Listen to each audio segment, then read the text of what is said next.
Shalom, Bapak Ibu dan saudara yang terkasih dalam Tuhan. Kita maaf nih, batuk-batuk. Bersyukur oleh kemurahan Tuhan kita boleh ada sebagaimana adanya saat ini. Kita akan membaca merenungkan firman Tuhan dari Kisah Para Rasul pasal yang kedua. Ya, dalam bagian ini kita mau melihat bagaimana cara hidup jemaat mula-mula ya. Mereka sangat disukai, dan dari kehidupan mereka itu kita lihat nama Tuhan dimuliakan dan jumlah mereka semakin bertambah, jumlah orang percaya semakin bertambah. Mari kita melihat firman Tuhan. Kita baca mulai dari ayat 41. Ayat 41 saya baca, ayat 42 Bapak Ibu dan Saudara. Ayat 41, orang-orang yang menerima perkataannya itu memberi diri dibaptis, dan pada hari itu jumlah mereka bertambah kira-kira 3.000 jiwa. Mereka bertekun dalam pengajaran rasul-rasul dan dalam persekutuan, dan mereka selalu berkumpul untuk memecahkan roti dan berdoa. Maka ketakutanlah mereka semua, sedang rasul-rasul itu mengadakan banyak mujizat dan tanda. Dan semua orang yang telah menjadi percaya tetap bersatu, dan segala kepunyaan mereka adalah kepunyaan bersama. Dan selalu ada dari mereka yang menjual harta miliknya, lalu membagi-bagikannya kepada semua orang, sesuai dengan keperluan masing-masing. Dengan bertekun dan dengan sehati, mereka berkumpul tiap-tiap hari dalam rumah Allah. Mereka memecahkan roti di rumah masing-masing secara bergilir dan makan bersama-sama dengan gembira dan dengan tulus hati. Bersama-sama sambil memuji Allah, dan mereka disukai semua orang. Dan tiap-tiap hari Tuhan menambah jumlah mereka dengan orang yang diselamatkan. Amin. Demikian jauh pembacaan firman Tuhan. Inilah kehidupan orang percaya sejak gereja mula-mula atau orang percaya mula-mula atau jemaat mula-mula mengalami terus pertumbuhan, ya, mengalami penambahan. Dengan kata lain, semakin banyak orang yang diselamatkan karena semakin banyak orang yang bertobat, percaya Yesus. Nah, mengapa mereka bertobat? Mengapa mereka percaya Yesus? Mengapa mereka memberi diri dibaptis? Ya, mengapa mereka berseru di dalam nama Tuhan? Karena ada yang memberitakan firman Allah, ada yang memberitakan tentang Yesus. Nah, kita lihat pada awal di mana para rasul melayani, dan setelah pencurahan Roh Kudus, kemarin kita sudah membahas, karena Roh Kudus turun atas orang percaya itu, maka diberi kuasa untuk menjadi saksi. Nah, khotbah Petrus luar biasa di ayat sebelumnya, di pasal 2 ini. Dan oleh karena pemberitaan firman, oleh karena penyampaian firman oleh Rasul Petrus, maka orang percaya. Di ayat 41, orang-orang yang menerima perkataannya, perkataan Petrus, khotbah Petrus, ya, dan mereka memberi diri dibaptis, dan pada hari itu jumlah mereka bertambah kira-kira 3.000 jiwa. Wow, luar biasa. 3.000 jiwa bertobat, 3.000 jiwa mendengar firman Allah. Memang masih ada yang lain mendengar firman, ya, tetapi yang tercatat yang menyerahkan diri, percaya dan memberi diri dibaptis itu 3.000 jiwa. Wow, luar biasa ya. Nah, dan kemudian kehidupan orang percaya ini sangat menarik, sehingga membuat orang lain tertarik. Itu sebabnya jumlah mereka tiap-tiap hari bertambah, karena cara hidup mereka disukai. Jadi berbeda cara hidup murid Tuhan, cara hidup orang percaya, cara hidup orang-orang Kristen, ya, cara hidup pengikut Kristus berbeda dengan cara hidup orang dunia. Ya, jelas ini harus nyata. Jika memang kita akan menjadi saksi Kristus, ya, pola hidup kita akan berbeda. Jangan ikuti pola dunia. Ya, kita harus berubah. Kita tidak boleh terikat dengan dunia atau mengikuti dunia, ya, tetapi kita mengikuti firman Allah, ya, sehingga kita disukai oleh banyak orang, ya. Kita tidak cari gara-gara, kita tidak cari masalah, tetapi kita pembawa damai. Siapa yang tidak menyukai kedamaian, ketenangan? Bapak Ibu Saudara yang terkasih dalam Tuhan, ini teladan yang perlu kita lakukan dari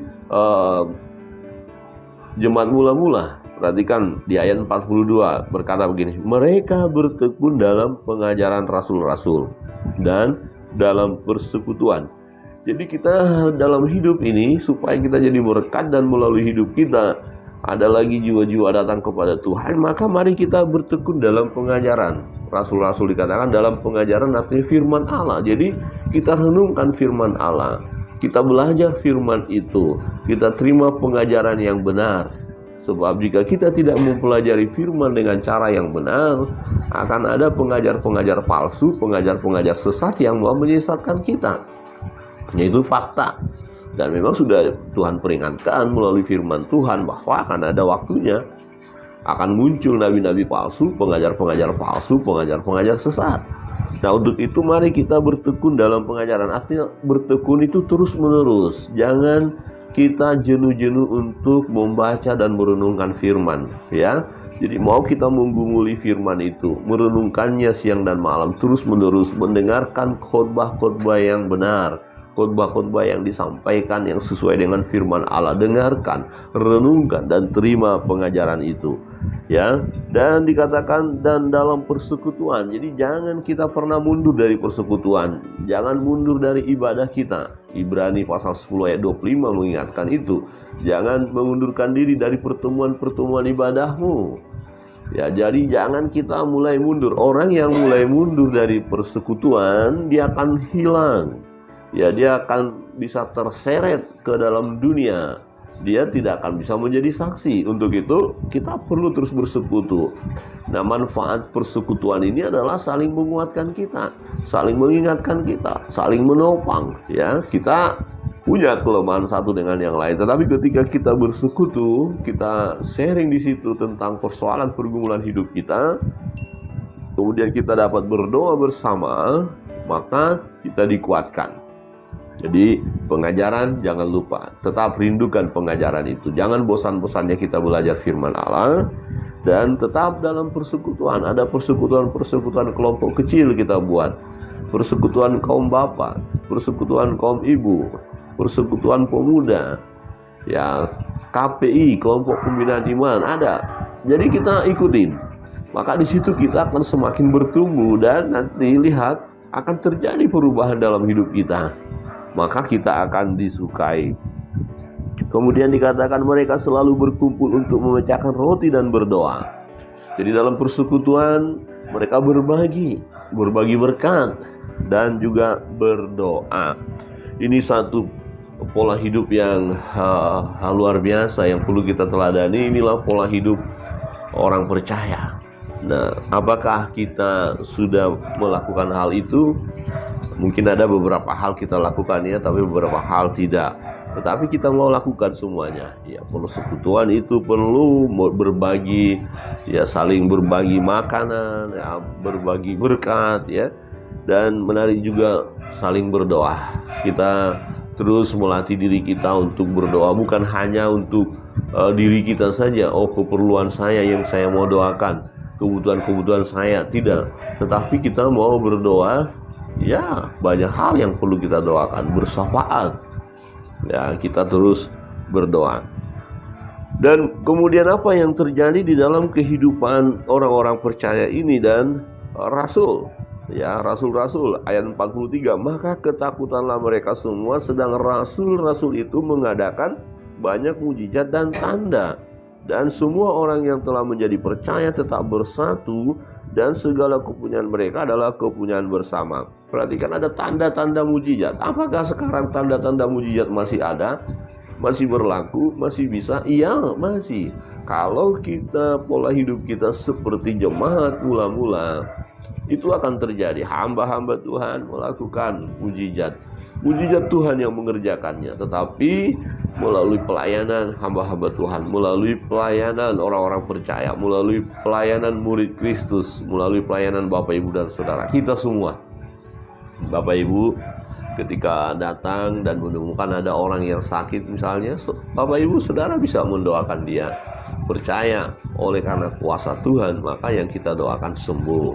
Ya, tidak berarti kalau begitu tidak perlu berobat, tidak perlu ke dokter, tidak. Ya, justru kita ada jenis penyakit yang memang harus melalui medis. Ya, jadi perlu obat. Nah, tetapi obat pun kalau tidak diberkati Tuhan kan ya juga sia-sia. Maka kita perlu mendoakan ya supaya diberkati obat-obatan itu. Ya, kita lemah, tubuh kita lemah. Ya, jangan memiliki iman yang boleh ditanda kutip ya, yang terlalu ekstrim ya. Penyakit misalnya harus diobati tapi berkata enggak, saya percaya Yesus kok, maka saya nggak perlu ke dokter, saya nggak perlu berobat, saya hanya berdoa saja. Itu keliru ya, karena mungkin misalnya batuk, virus ini kan perlu ada obat, antibiotika apakah ya kan. Nah, waktu kita konsumsi itu bukan berarti kita nggak punya iman. Kita punya iman dan kita perlu berdoa, Tuhan berkati obat-obat yang kami konsumsi ini ya, seperti itu. Tetapi ada jenis penyakit yang memang bukan ya karena medis. Nah, ini karena pekerjaan kuasa kegelapan. Nah, di situ pun kita berdoa. Kuasa Tuhan sanggup melepaskan kita dari sakit penyakit itu. Jika itu ikatan kuasa gelap, maka ikatan itu akan dilepaskan oleh kuasa Tuhan. Nah, mujizat masih ada Bapak Ibu. Siapa yang bisa melakukan mujizat? Orang percaya. Saudara dan saya, kita sekalian, mari kita ikuti pola hidup jemaat mula-mula.